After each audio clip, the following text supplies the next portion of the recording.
હવે નજર કરીએ વડોદરાના સમાચારો પર તો જર્જરિત મકાનો ખાલી કરવા બાબતે બબાલ તરસાલી દિવાળીપુરામાં અધિકારીઓ સાથે બબાલ હાઉસિંગ બોર્ડના રહીશોએ કર્યો અધિકારીઓને ઘેરાવો પાણી ડ્રેનેજ કનેક્શન કાપવા ગયેલી ટીમ સાથે બબાલ થઈ પથ્થરમારો થતા કામગીરી અટકાવી પડી કનેક્શન કાપવાની કામગીરીનો લોકોએ ઉગ્ર વિરોધ કર્યો પોલીસ સાથે હોવા છતાં કામગીરી અટકાવાઈ 39 ટાવરમાં 312 મકાન 35 થી 40 વર્ષ પહેલા બાંધ્યા હતા છેલ્લા 2 વર્ષથી મકાનો જર્જરિત થતા અનેકવાર મકાનો ખાલી કરાવવા આપી હતી નોટિસ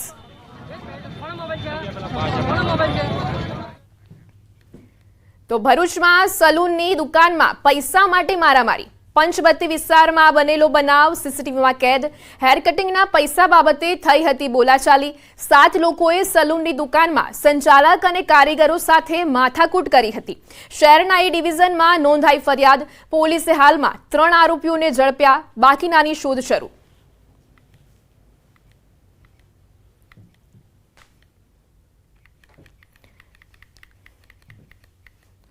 તો હેર કટિંગના પૈસા બાબતે થઈ હતી બોલાચાલી 7 લોકોએ સલૂનની દુકાનમાં સંચાલક અને કારીગરો સાથે માથાકૂટ કરી હતી શહેરના એ ડિવિઝનમાં નોંધાઈ ફરિયાદ પોલીસે હાલ 3 આરોપીઓને ઝડપ્યા બાકીનાની શોધ શરૂ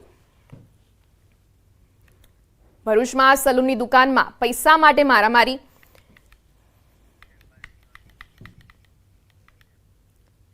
તો સુરતના મોરા ભાગડ વિસ્તારમાં 4 લોકોના શંકાસ્પદ મોત ઘરમાંથી એક જ પરિવારના 4 સભ્યોના મળી આવ્યા મૃતદેહ સામૂહિક આપઘાત કે હત્યા તેનું ઘેરાતું રહસ્ય 3 સગી બહેનો અને એક યુવકનો મૃતદેહ મળ્યો મુકેશભાઈ વાઢેર ઘર નીચે જ જમવા માટે ગયા હતા રાત્રિ દરમિયાન પરિવારે લીધેલ ભોજન સહિતના નમૂના લેવામાં આવશે જમીને ફ્લેટ પર આવ્યા ત્યારે મૃતદેહ મળ્યા શાંતાબેન જશુબેન ગૌરીબેન 3 સગી બહેનો મકાન માલિક જશુબેન તેમના 2 બહેનો અને દીકરાનો પણ મૃતદેહ મળ્યો પોલીસે કહ્યું આપઘાત કર્યો છે કે ઝેરી દવા ગટગટાવી છે તેવી કોઈ માહિતી હજી પ્રાપ્ત થઈ નથી સંપૂર્ણ ઘરનું વિડીયોગ્રાફીના આધારે સર્ચની કામગીરી કરવામાં આવશે ઘરમાંથી કંઈ મળી આવે છે કે કેમ તે વિડીયોગ્રાફીના આધારે તપાસ કરીશું નમૂના પણ લેવામાં આવશે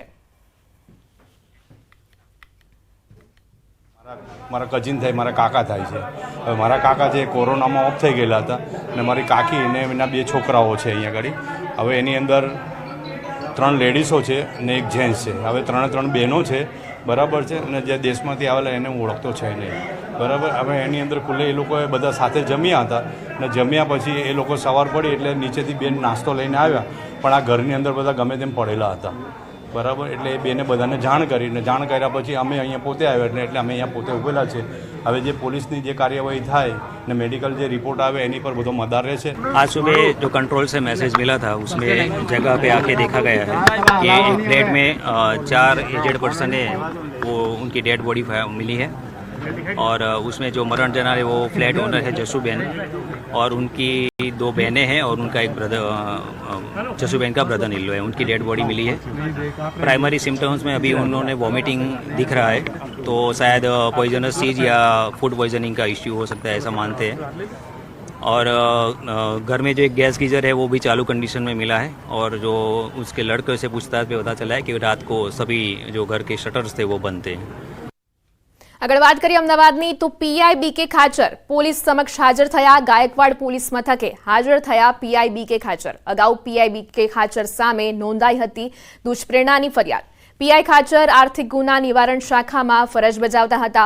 14 માર્ચે મહિલા તબીબે ક્રાઇમ બ્રાન્ચ પરિસરમાં આપઘાત કર્યો હતો અને મહિલા તબીબે આપઘાત પહેલા સુસાઇડ નોટમાં પીઆઈ ખાચર સાથે પ્રેમ સંબંધનો ઉલ્લેખ કર્યો હતો જે બાદ આ મામલે ખાચર સામે દુષ્પ્રેરણાની ફરિયાદ થઈ હતી।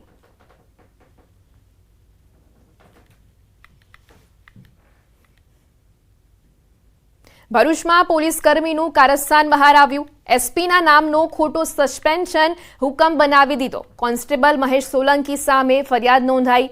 પોતે સસ્પેન્ડ થયો હોવાનું પત્નીને બતાવવા કારસ્તાન પત્ની સાથે ઝઘડો થતા પોલીસ કચેરીના કોમ્પ્યુટરમાં જ સસ્પેન્શન લેટર તૈયાર કર્યો।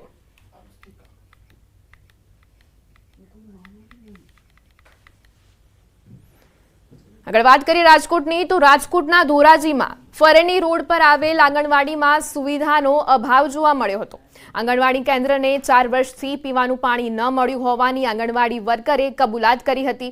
નગરપાલિકાના કમ્યુનિટી હોલમાં આંગણવાડી ચાલી રહી છે ત્યારે વિકસિત ગુજરાતના નારા વચ્ચે આંગણવાડીની સ્થિતિ કંઈક અલગ જ જોવા મળી રહી છે. એક તરફ ફાયર સેફટી બાબતે સરકારે કડક વલણ અપનાવ્યું છે અને શાળા કોલેજોમાં ફાયર સેફટી ન હોય તો બિલ્ડિંગને સીલ કરવામાં આવે છે. ત્યારે આંગણવાડીમાં ફાયર સેફટીના સાધનોનો પણ અભાવ હોવાનો આંગણવાડી વર્કરે સ્વીકાર કર્યો હતો. આંગણવાડી વર્કર દ્વારા દિવાલમાંથી પોપડા પડતા હોવાનું પણ જણાવવામાં આવ્યું હતું. છેલ્લા 3-4 વર્ષ થયા તો પાણીની એટલી મહા મુસીબત છે કે બાળકોને પીવડાવવાનું પાણી પણ અમારે મળતું નથી, પણ મહા મુસીબતેથી બહારથી ભરવું પડે છે. અમારે હારીને બધું તમામ પાણી ભરવું પડે છે. આગળ વાત કરીએ બનાસકાંઠાની તો બનાસકાંઠા જિલ્લાના પર્વતીય વિસ્તારને પાણીદાર તેમજ હરિયાળું બનાવવાના ભાગરૂપે બનાસકાંઠા જિલ્લાની બનાસ ડેરી તેમજ નિયામક મંડળ દ્વારા અંબાજીના વિવિધ વિસ્તારમાં 3 વખતથી સીડ્સ બોલ દ્વારા પ્રયત્ન કરાઈ રહ્યા છે. ત્યારે ફરી એકવાર આજે ગુજરાત વિધાનસભાના અધ્યક્ષ શંકરભાઈ ચૌધરીના હસ્તે બનાસ ડેરી દ્વારા અંબાજીના કોટેશ્વર પંથકમાં સીડ્સ બોલ રોપણનો કાર્યક્રમ યોજવામાં આવ્યો હતો. તેમજ આસપાસના ડુંગરાઓ પણ હરિયાળા બને તે માટે બનાસ ડેરી દ્વારા લાંબા સમયથી સીડ બોલ બનાવવાની કામગીરી હાથ ધરવામાં આવી હતી, જેમાં અંદાજે 10 લાખ જેટલા સીડ બોલ બનાવવામાં આવ્યા છે. બનાસ ડેરીના ચેરમેન અને વિધાનસભાના અધ્યક્ષ શંકરભાઈ ચૌધરીના હસ્તે ડ્રોન દ્વારા જંગલના વિવિધ વિસ્તારોમાં આ સીડ બોલ નાખવામાં આવ્યા હતા, જે હાલના તબક્કે બનાસકાંઠા જિલ્લામાં 3 દિવસના કાર્યક્રમ દરમિયાન વિવિધ મંડળીના લોકો અને ફોરેસ્ટ વિભાગના કર્મચારીઓ દ્વારા 50 લાખ જેટલા સીડ બોલ બનાવવાની કામગીરી હાથ ધરાઈ હતી. જે જગ્યા ઉપર ટોચ ઉપર શેક સુધી નથી પહોંચાતું, તો જ્યાં માણસ નથી પહોંચી શકતો, એવી જગ્યા ઉપર અમે ડ્રોનનો ઉપયોગ કરીને ડ્રોનના માધ્યમથી ડ્રોનમાં બોક્સ છે નીચે, બોક્સમાંથી લઈને ત્યાં ભરીને પહોંચાડીએ છીએ અને સીડબોલ એના દ્વારા ડ્રોન દ્વારા પણ સીડબોલ ત્યાં નાખવાનું કામ કરીએ. વન વિભાગે પણ 15 લાખ જેટલા સીડબોલ વન વિભાગની નર્સરીઓમાં તૈયાર કર્યા છે, જે ચાલુ ચોમાસા દરમિયાન એનું પણ વન વિસ્તારોમાં એનો છંટકાવ કરવામાં આવશે. ભગવાન જગન્નાથની રથયાત્રાની તડામાર તૈયારીઓ ચાલી રહી છે. મંદિરને શણગારવાથી લઈને રસ્તાના સમારકામ શરૂ કરી દેવામાં આવ્યું છે. મંદિર પરિસર અને મંદિરની બહાર પણ સમારકામની કામગીરી શરૂ કરી દેવામાં આવી છે. તો બીજી તરફ રોડ અને ફૂટપાથનું કામ કરવામાં આવી રહ્યું છે. રૂટ પરના જર્જરિત મકાન ઉતારી લેવા પણ નોટિસ આપવામાં આવી છે. ભક્તોની સુવિધા પર પણ વિશેષ ધ્યાન આપવામાં આવી રહ્યું છે. રથયાત્રાની તૈયારી થઈ રહી છે ત્યારે મંદિર પરિસરમાં તો કામગીરી કરવામાં આવી રહી છે, સાથે જ જે મંદિરની બહારથી લઈ અને રૂટ આખો છે ત્યાં પણ સમારકામ કરવામાં આવી રહ્યું છે. જર્જરિત મકાનો છે તેમને પણ નોટિસ આપી દેવામાં આવી છે. સાથે જ આ મંદિરની બહારનો જે રોડ છે કે ત્યાં રસ્તા છે તે રિપેર કરવામાં આવી રહ્યા છે, ફૂટપાથ છે તે પણ રિપેર કરવામાં આવી રહ્યું છે. એટલે કે આખો મંદિર પરિસર અને મંદિર પરિસરની બહાર સાથે જ રૂટ સુધીનું આખું જે ડેકોરેશન કરવામાં આવતું હોય છે, કારણ કે ભગવાન જગન્નાથ નગરચર્યાએ નીકળતા હોય છે. લાખોની સંખ્યામાં ભક્તો છે તે ઉમટતા હોય છે, રથયાત્રા જોડે જોડાતા હોય છે ભક્તો, અને એ ભક્તોને પણ ભગવાનની સુરક્ષા સાથે સાથે ભક્તોને પણ કંઈ ન થાય તેનું પ્રશાસન દ્વારા છે ધ્યાન રાખવામાં આવતું હોય છે. અત્યારે આ બહાર પણ ફૂટપાથ સાથે સાથે રોડને પણ રિપેર કરવામાં આવી રહ્યો છે, રંગરોગાન કરવામાં આવી રહ્યું છે, મંદિરને પણ શણગાર કરવાની તૈયારીઓ છે તે અહીં ચાલી રહી છે. એટલે કે ભગવાન જગન્નાથની રથયાત્રાને લઈ તડામાર તૈયારીઓ છે તે ચાલી રહી છે. કેમેરામેન પ્રકાશ દેસાઈ સાથે વી પટેલ, ન્યૂઝ 18 ગુજરાતી, અમદાવાદ. અમદાવાદના વસ્ત્રાલમાં ભગવાનના મામેરાની તૈયારીઓ પૂરજોશમાં શરૂ. મૂળ સાબરકાંઠાના વતની અને હાલ વસ્ત્રાલમાં રહેતા વિનોદ પ્રજાપતિને મળ્યો છે મામેરાનો લાવો. મામેરાને લઈ વિનોદભાઈના પરિવાર અને સોસાયટીના રહીશોમાં ઉત્સાહ જોવા મળી રહ્યો છે. ભગવાનના મામેરામાં સોસાયટીના લોકો જ નહીં, વિનોદભાઈના વતન સહિત 42 ગામના લોકો પણ જોડાશે. ગામના લોકો સહિત તમામ શ્રદ્ધાળુઓ માટે ભોજનની વિશેષ વ્યવસ્થા કરાઈ છે. સાથે વાત કરીએ ભગવાનના શૃંગારની તો ભગવાનના વિશેષ વાઘા તૈયાર થયા છે, રત્નજડિત આભૂષણો બનાવાયા છે. ત્યારે સૌ કોઈ ભગવાનનું સામયું કરવા થનગની રહ્યા છે.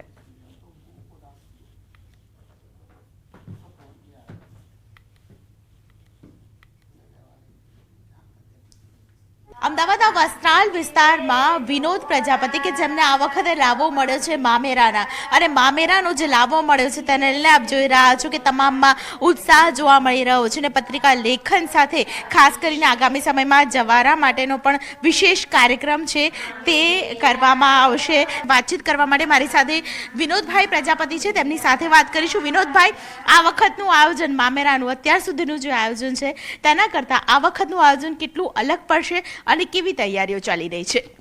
તૈયારીઓમાં તો એવું છે કે અમે જગન્નાથ ભગવાન જ્યારે આપણા ઘરે આવવાના હોય એટલે કોઈ કચાશ ના રહી જાય એનું અમે માઇક્રો લેવલે પ્લાનિંગ તો કરતા રહીએ છીએ. 3 તારીખે જ્યારે આવશે ગામના લોકો, 42 ગામના લોકો એક સાથે આવશે. આપણે પણ આયોજન ખૂબ જ મોટું કર્યું છે, તો ગામના લોકો પણ સચવાઈ જાય અને ગામની રૂઢિગત પરંપરાગત રીતે આપણું મામેરું પણ થાય તે પ્રકારની તૈયારી કેવી કરી છે? એમાં તૈયારીમાં આપણે સોસાયટીના સભ્યો, જે અમારી આ જે સોસાયટી 166 મકાન છે, જ્યારે અમે પહેલી મિટિંગ મામેરું લાગ્યું ત્યારે કરી, ત્યારે એ લોકોએ કીધું કે ભાઈ અમે બી 2-3 દિવસ કામ રોકી અને 100% ભગવાન જગન્નાથ ભગવાન આવતા હોય તો અમે એને સમર્પિત થઈ જઈશું.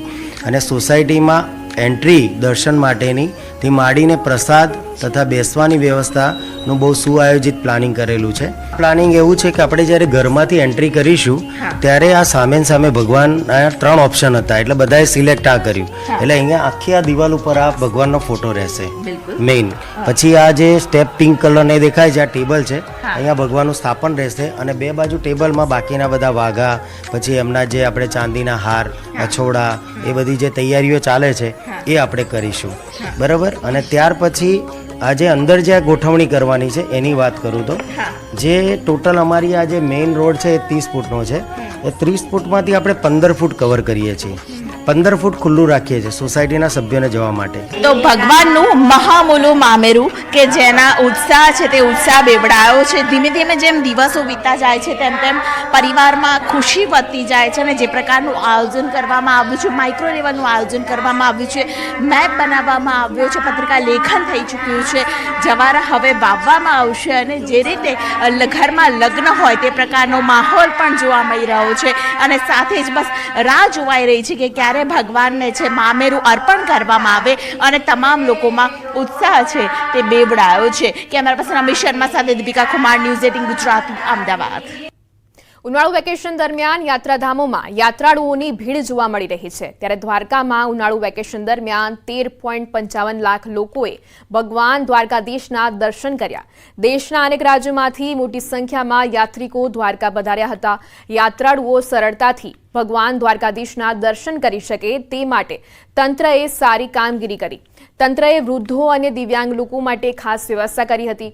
વધુમાં યાત્રાળુઓને કોઈ તકલીફનો ભોગ ન બનવું પડે તે માટે દ્વારકા જિલ્લા પોલીસ વિભાગે પણ ખાસ વ્યવસ્થા ગોઠવી હતી. તાપ હોવા છતાં પણ મોટી સંખ્યામાં દર્શનાર્થીઓ આવ્યા. સાથે સાથે મંદિર પ્રશાસન દ્વારા પણ ડોમની અને પીવાના પાણીની સુવ્યવસ્થિત વ્યવસ્થા કરવામાં આવી હતી. આ સાથે પોલીસ પ્રશાસને પણ ખૂબ સારો સહયોગ આપી અને દર્શનાર્થીઓને મદદગાર બન્યા હતા.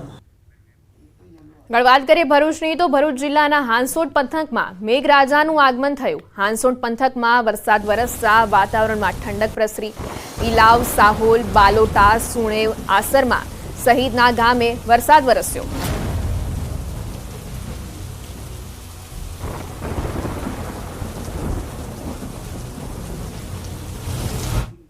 ડાંગ જિલ્લામાં વરસાદી માહોલ જામ્યો. સતત ચોથા દિવસે વરસાદ વરસતા વાતાવરણમાં ગરમીથી રાહત મળી. બપોર બાદ વરસાદનું થયું આગમન. વઘઈ સાપુતારા માર્ગ પર ધોધમાર વરસાદને લઈ ડાંગનું કુદરતી સૌંદર્ય ખીલી ઉઠ્યું. વરસાદને લઈ ડાંગ જિલ્લાના ખેડૂતોમાં ખુશીનો માહોલ છવાયો હતો.